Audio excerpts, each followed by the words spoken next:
Vous avez des questions? Oui? Il y a des micros, des baladeurs, là, on avait prévu des baladeurs, voilà. Ceux qui ont... je demande est-ce que j'étais en retard, donc ceux qui ont des engagements peuvent partir s'ils le souhaitent, hein, j'ai aucun problème là-dessus.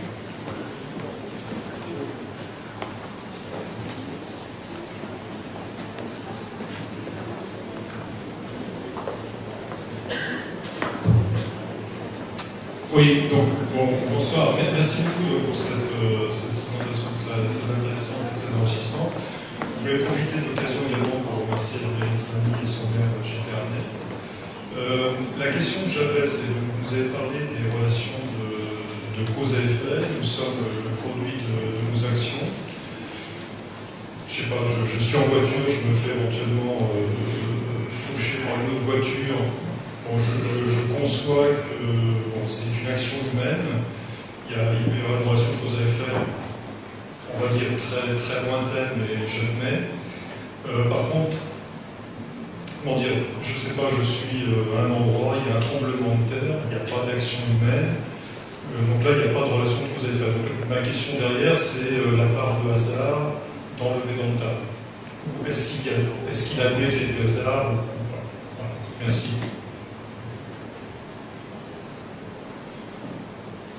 Je dirais ici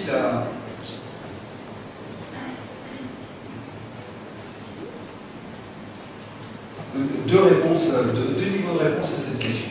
Le premier niveau est de dire que cet ordre des choses qui gouverne les actions et leurs résultats à un niveau humain, comme je l'ai dit, n'est pas spécifique à l'action humaine. Vous trouvez des relations de cause à effet à tous les niveaux, que ce soit au niveau physique, au niveau biologique. Il y a des lois et il y a des ordres à tous les niveaux. Et que ce soit au niveau de la physique quantique, au niveau des particules élémentaires, jusqu'au niveau macro, au niveau de l'astrophysique. Ensuite, il y a des lois qui régissent aussi les émotions humaines. Vous avez un ordre psychologique. Donc, maintenant, la question maintenant que vous avez posée peut être réduite à la suivante. Vous pouvez être répondu par l'affirmation suivante. Vous avez ces différents ordres dans différents domaines, du micro au macro, du physique au vivant, pour faire court. Okay?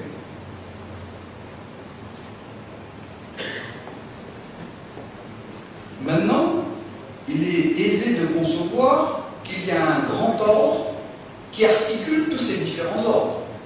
Ici même, mon corps humain est l'exemple de ce grand ordre.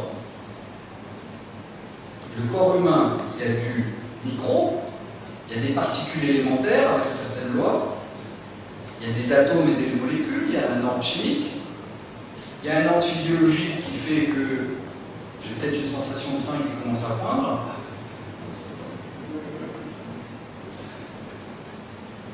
Il y a un ordre aussi qui va être un ordre psychologique. Il y a un ordre qui va être un ordre physique, ou qui va régir le fonctionnement de mes organes.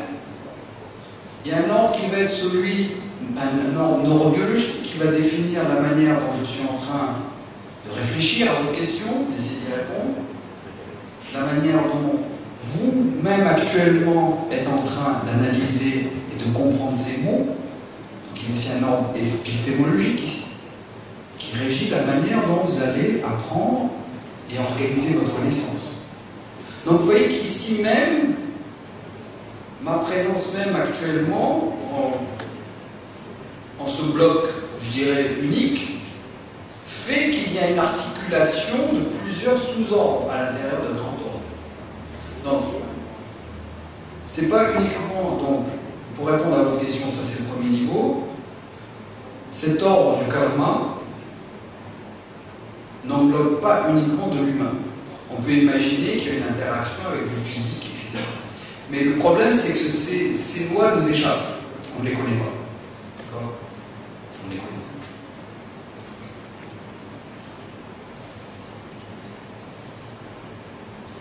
pas. La la question du hasard,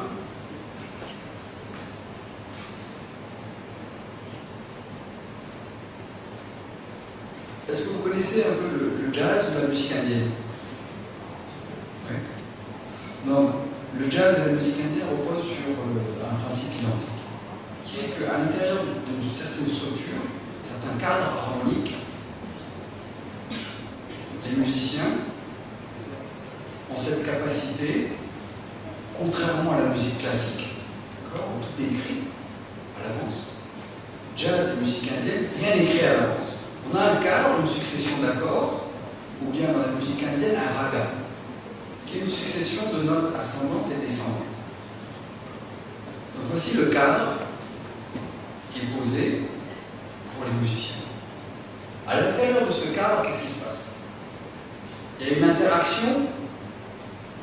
D'abord, en fonction des capacités de chaque musicien, et des talents et de la technique que chacun des musiciens a, il va pouvoir, autour de ce cadre, à l'intérieur de ce cadre, improviser. Certaines gammes seront permises en jazz, d'autres non. À l'intérieur de gammes qui sont à nouveau une succession de notes, le musicien a toute liberté pour faire sonner certaines notes, communiquer ses sentiments. Musique indienne, pareil, rien n'écrit.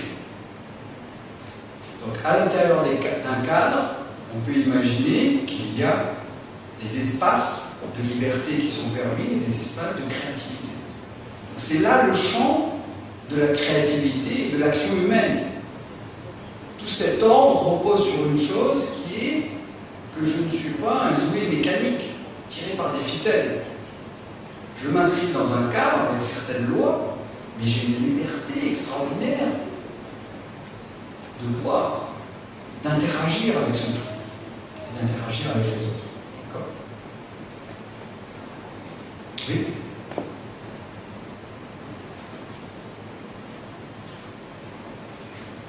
Une autre question?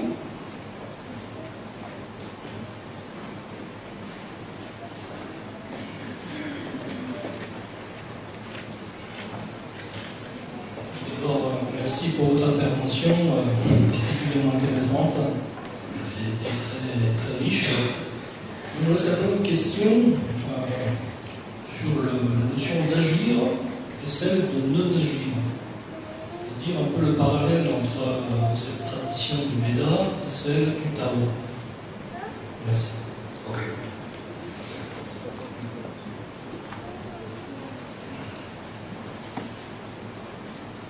Donc, comme je le disais au départ, l'homme est un homme de désir, donc un sujet désirant, un sujet connaissant et aussi un sujet agissant. D'accord ? Et quand je prends ce verre qui est sur la table, je n'ai aucun doute sur quel est le sujet de cette action, de prendre le verre sur la table. C'est moi. Je suis l'auteur de cette action. Okay?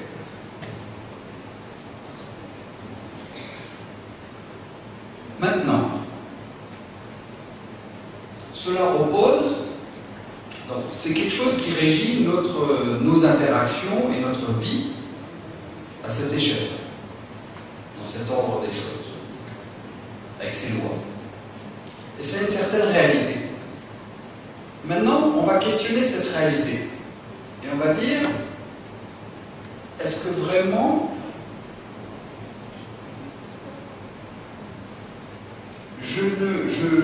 ma réalité est telle que je ne peux me définir que par rapport aux qualités de mon corps et de mes pensées et de mes sens. Dit autrement, le Vedanta dit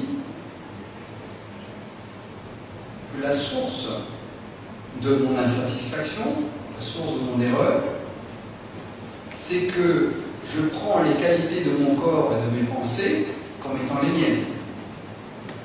Ce qui me conduit à dire, je suis en anxieux, je suis triste, je suis joyeux.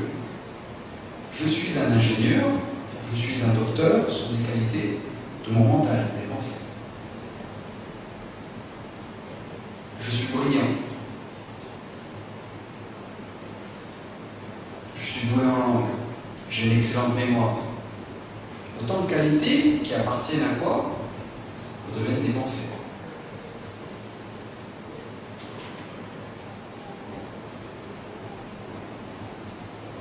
Je suis celui qui fait cette action. Se réfère à des qualités à quel niveau? Sentiment de jeu, qui coordonne l'activité physique de ses membres, alliée à une certaine force de vie qui est en moi, physiologique, et qui me fait croire, ou qui me fait conclure que c'est moi qui suis l'auteur de cette action. Mais de la même manière, donc, que je m'identifie aux qualités du corps et des pensées, etc., cela va naturellement me porter à conclure que je suis un sujet agissant, je suis l'auteur de l'action.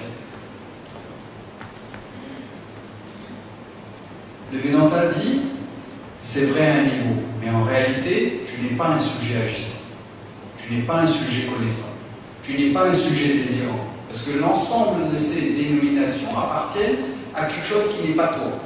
Comment? Ce corps change en permanence. Et tous les 12 ans, les cellules de ce corps se renouvellent. Et pourtant, je survis au changement de ce corps, de ces cellules. Je ne suis pas les cellules, je ne suis pas ce corps. Et je suis capable d'objectiver les changements de ce corps. Donc si cela est un objet, ce corps est un objet, moi je suis un sujet distinct de ce corps. Les pensées, pareil. Les émotions, pareil. L'éducation, la formation que j'ai aussi peut être amenée à changer. Les actions, de la même manière, changent tout le temps. À un moment, je parle, à un moment, je prends des choses, à un moment, je jette quelque chose. Tout ça est l'œuvre de quoi? Association, corps et pensée, qui sont soumis à un changement constant. Si j'étais uniquement un sujet agissant, comment expliquer le sommeil, où je ne suis plus un sujet agissant? Il n'y a aucune fonction du corps et de la pensée pendant le sommeil profond. Donc je ne suis pas l'auteur de l'action. Je ne suis pas que l'auteur de l'action.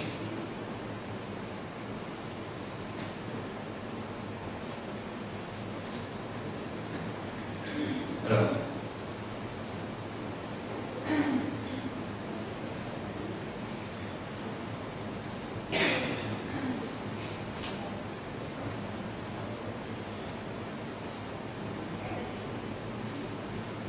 si je suis l'auteur de l'action, je suis aussi celui qui va être soumis au résultat de mes actions. Donc je vais être soumis, je vais expérimenter différentes émotions, de la frustration, de la colère, de la joie, etc. Donc je suis un sujet aussi jouissant. À partir du moment où je me définis uniquement comme étant un sujet agissant et jouissant, ou expérimentant, ayant l'expérience des actions des autres, de diverses situations, je me limite moi-même. Et cela ne correspond pas à ma réalité. Donc, agir, non agir, au sein même de l'action, alors même que tout est en train d'agir et de bouger et de changer sans cesse, il y a une chose qui est dépourvue de tout changement. Il y a une présence invariable qui est la réalité de moi-même, et qui est moi-même. Et c'est cela ma réalité que je dois découvrir. Au sein même de toute action, alors même que je regarde actuellement, alors même où je parle actuellement, il y a une présence au sein même de toutes ces pensées, de toutes ces activités de mes cellules, de quelque chose qui est invariable. Et qui est la réalité de tous ces changements et de toutes ces actions. Donc cette conscience, cet être conscience, n'est pas un sujet agissant et dépend, le sujet agissant et le sujet jouissant ou expérimentant dépend entièrement pour son existence de cette conscience, qui est sans limite. Donc, la Bhagavad Gita traite en détail de cet enseignement sous cet angle de qu'est-ce que l'action et qu'est-ce que la non-action. Et quelle est ma réalité? Parce que si je suis uniquement un sujet agissant, je suis limité dans mes capacités et je vais être insatisfait. Et je suis aussi soumis aux actions des autres. Et la Bhagavad Gita donc nous montre de quelle manière je ne suis pas que cela. Je suis beaucoup plus que cela. Oui.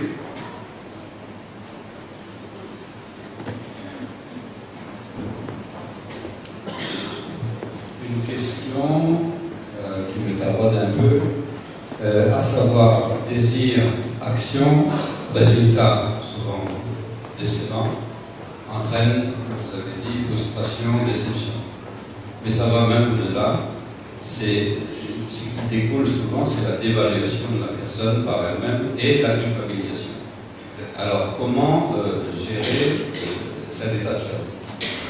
Deuxième point, j'aimerais bien vous faire partager concernant les résultats. Oui. La vision de Lao Tzu, qui disait si, malgré vos actions, les résultats ne sont pas à la hauteur de vos espérances, souvenez-vous que le grand chêne aussi un jour a été ingrat. A été Ingrat. Ah, d'accord.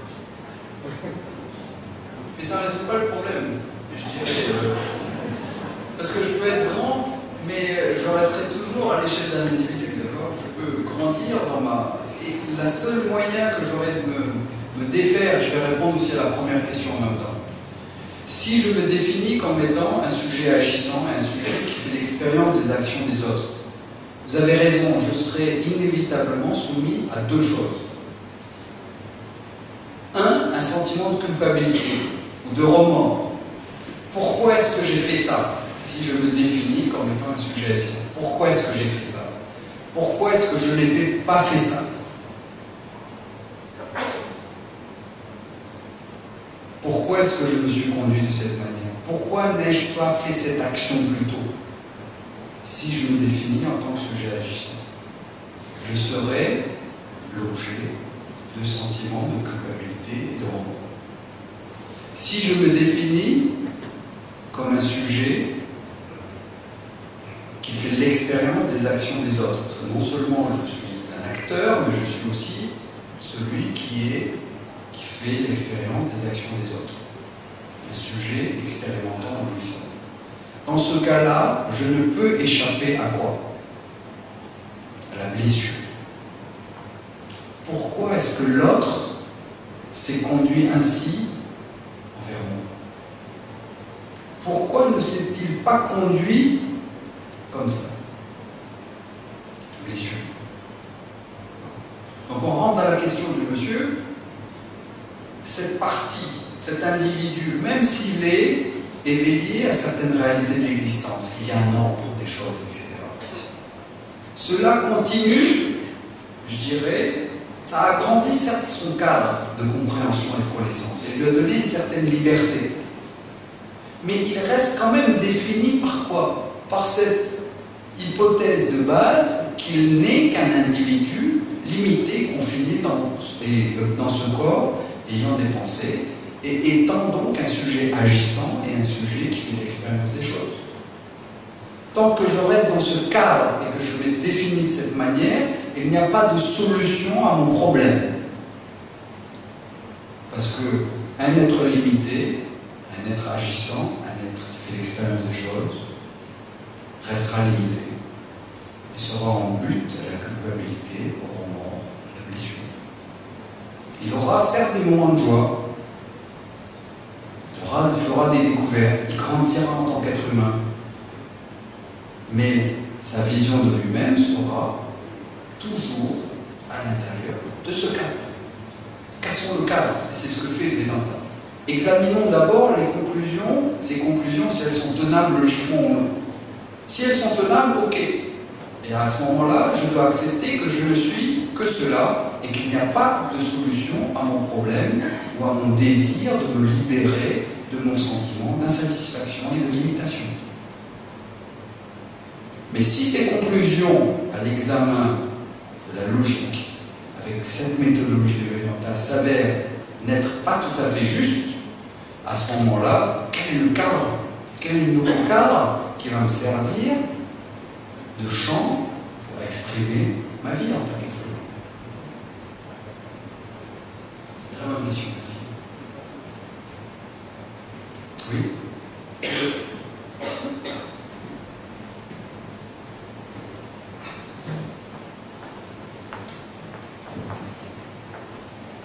Oui, je suis pour ma part très étonné par la clarté de cet exposé de ce soir, qui rejoint effectivement toutes les notions de philosophie orientale telles que le taoïsme et bien d'autres. Et la question que je voudrais poser est reliée à l'image tout à l'heure du cadre dans lequel s'exprime le musicien indien ou le jazzman. Et je me demande si il ne s'agit pas d'une illusion de liberté, et si cette musique qui nous est proposée n'est pas le résultat de cet ensemble de lois, ce qui met en question toute la question du libre arbitre. Et est-ce que la liberté n'est pas simplement l'illusion de la liberté?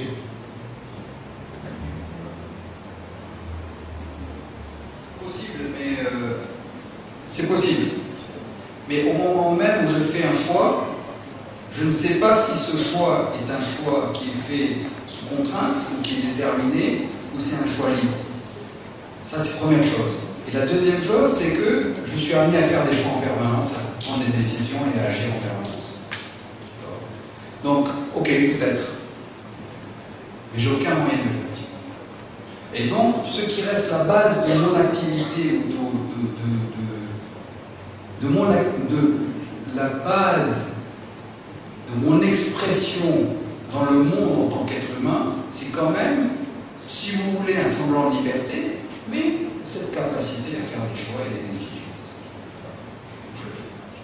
Je continue à le faire. Et je continue à le faire de manière de plus en plus lucide, objective, débarrassée de ma subjectivité, et de voir si mon action contribue en quelque manière aux autres, etc.